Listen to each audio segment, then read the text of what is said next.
He said he was working late, but he forgot to log out of his laptop. Part 1. The lie starts to unravel. You never expect to find betrayal in a browser tab. But that's exactly where mine was hiding. Not in lipstick on a collar. Not in a text. In a Google Doc titled Monthly Schedule, Real One. My name is Lauren. I'm 29, and I was in what I thought was a perfect relationship that we'd been together for 3 years.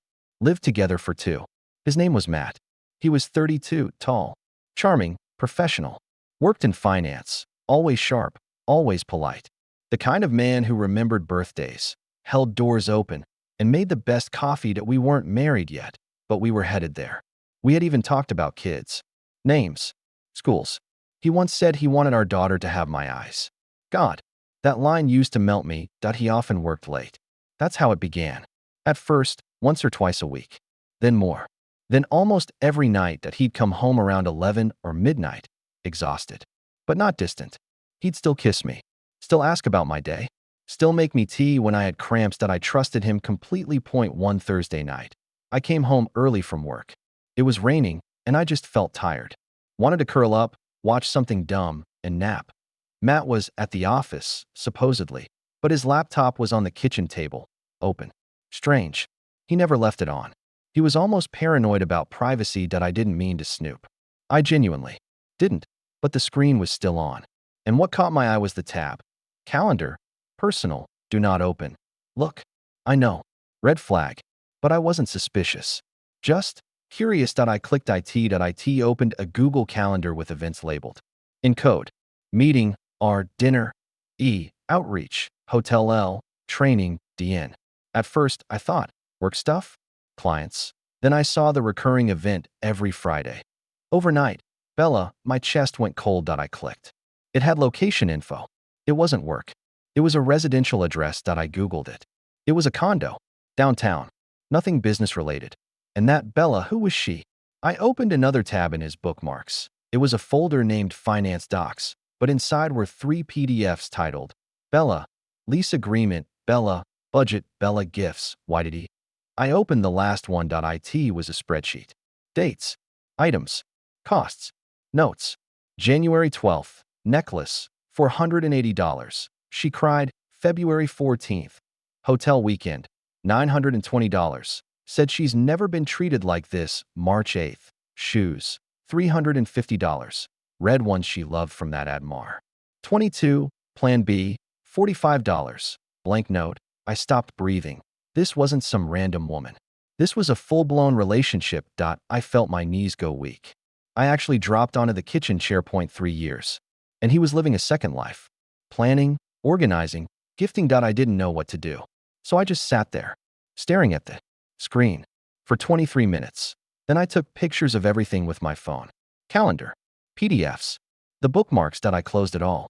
Put his laptop to sleep. And I waited. He came home at 11:17 p.m., wet from the rain. Smiling. Hey babe. Sorry, we had a late dinner with a new client. I stared at him. He leaned in to kiss me. I turned my head slightly. He didn't notice that we sat. Ate microwave pasta. He asked how my day was. I lied. Said it was boring. I didn't sleep that night. Over the next week, I played detective. I created a fake Gmail account. Messaged Bella from it. By accident. Said I was a marketing rep with a free gift offer and needed her address. She replied. In 3 minutes. Same condo. Same Bella from his files. Same woman I'd never heard of in my life. Her Instagram was private. But her profile photo? It was her and Matt. Arms around each other. In Paris. From a trip I never took with him. I didn't confront him. Not yet. I wanted to know everything. Every detail. Because if I was going to walk away, I wanted to do it with my head high and my hands full of proof. Then came the twist I didn't expect. 1 night, I opened the calendar again. There was a new event. Sunday, 4:30 p.m. Dinner. Her parents. I clicked. The location, some fancy restaurant in the suburbs. I called and made a reservation, pretending to be Bella. We're confirming for 4 at 4:30? Great. That's Sunday. I showed up alone. Sat in a booth behind their table. I watched it all. Matt. Bella. Her mom and dad. Laughing. Holding hands. Telling stories. To at one point, I heard her mom say, "You're such a gentleman. I really think you two are meant for each other." He smiled and said, "I hope to make her my wife someday." I stood up, walked right to their table, looked Matt in the eye. Your other wife might want a word. Bella's face went white. Matt? He froze. Speechless. I dropped a printed copy of the gifts spreadsheet on the table. You can keep the red shoes. But the lie? That's over. And I walked out. Asterisk. I uncovered my husband's second family, and his hidden life crashed into ours. Part 2. The confrontation begins. I didn't eat the next day. Didn't go to work. I just sat in my car in a grocery store parking lot, staring out the windshield, trying to wrap my head around what to do next. How do you confront a man who's built an entire parallel family without your knowledge? How do you look your daughter in the eye and pretend things are normal? I felt like I was living in a movie. Only this wasn't fiction. This was my life. That evening, I went home before Tyler. I sat in our kitchen, lights off, folder in my lap. Inside were the printed photos I'd taken, the fake conference itinerary, the second phone I'd finally managed to unlock, with texts that made me physically sick. Can't wait to see you and Caleb tonight, red heart. She's clueless. I promise. Just a few more months. You and Caleb are my real family. That last one broke me. I wasn't real to him anymore. I was a placeholder. A cover story. At 8:41 p.m., I heard the garage door. My pulse spiked so hard I thought I might faint. He walked in like always. Keys on the hook. Kisses me on the cheek. I stood up and said, "We need to talk." Now. He looked startled. Paused. "Okay, what's going on?" I slid the folder across the table. "You tell me." He opened it slowly. His eyes scanned the photos. Paused on the one with Caleb in his arms. His mouth opened, then closed. No words came out. "Say something," I whispered. "Anything." He finally looked up. "I was going to tell you. I swear, when?" I shouted. "At her wedding? His graduation? When were you going to tell me you had another child?" His voice rose too. "It's not what you think.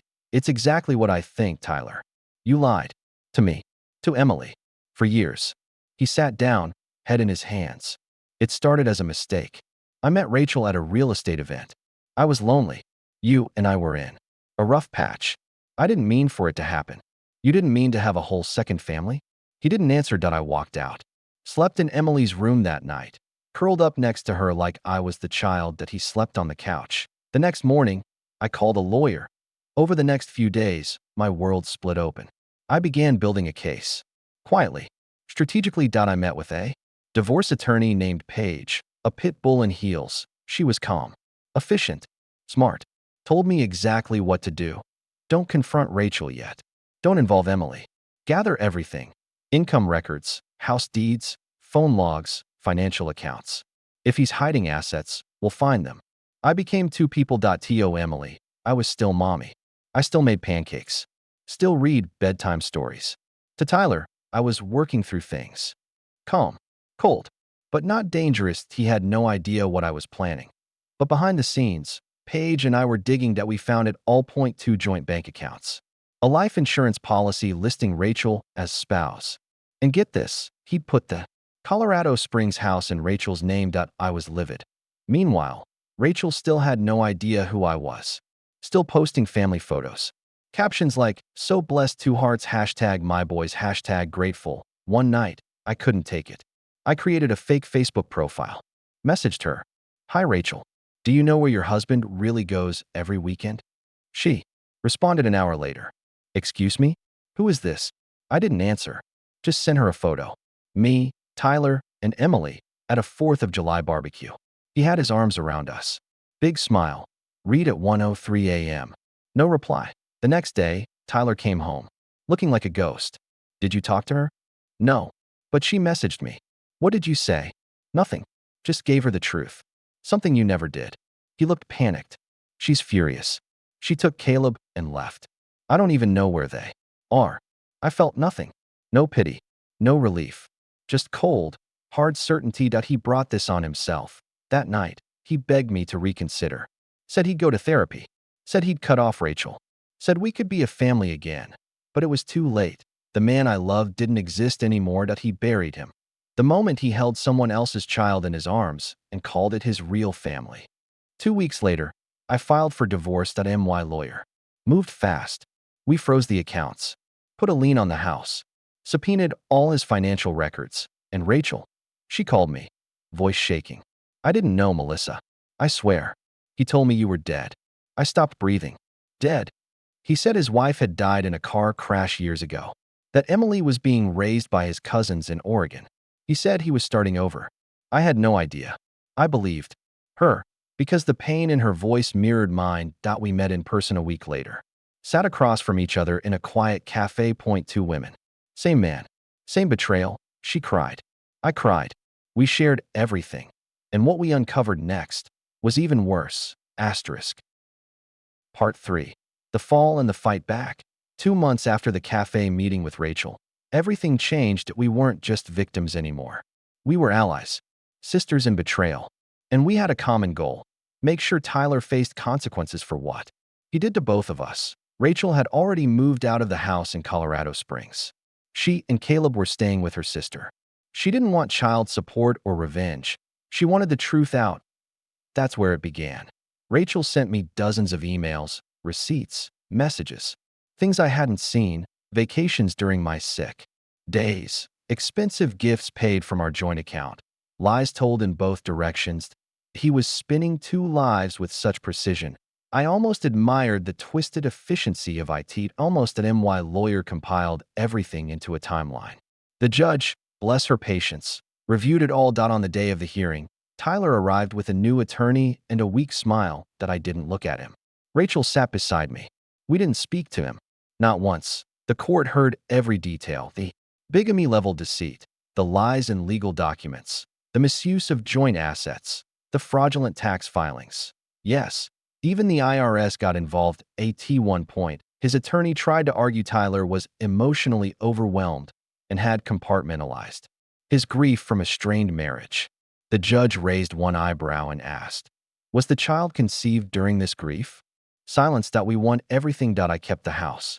Full custody of Emily. Financial restitution. Rachel filed separately for Caleb's custody and got sole guardianship. Tyler was left paying child support for 2 households and living in a cheap rental outside the city. He tried to apologize publicly, made a cringeworthy Facebook post about learning through pain. The comments section tore him apart. Then the local paper picked up the story. Not our full names, but enough details that people in our neighborhood knew exactly who it was about. He left town 2 months later. Rachel and I stayed in touch. We even took our kids to the zoo one weekend. Emily and Caleb had no idea they were half-siblings.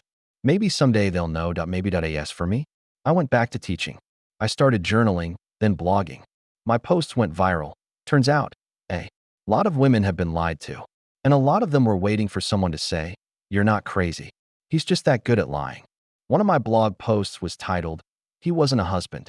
He was a con man in a wedding ring." And people felt it. I turned that blog into a book. And now, 3 years later, I'm not ashamed anymore. I loved someone who betrayed me, but I survived him. And that makes me stronger than he'll ever be.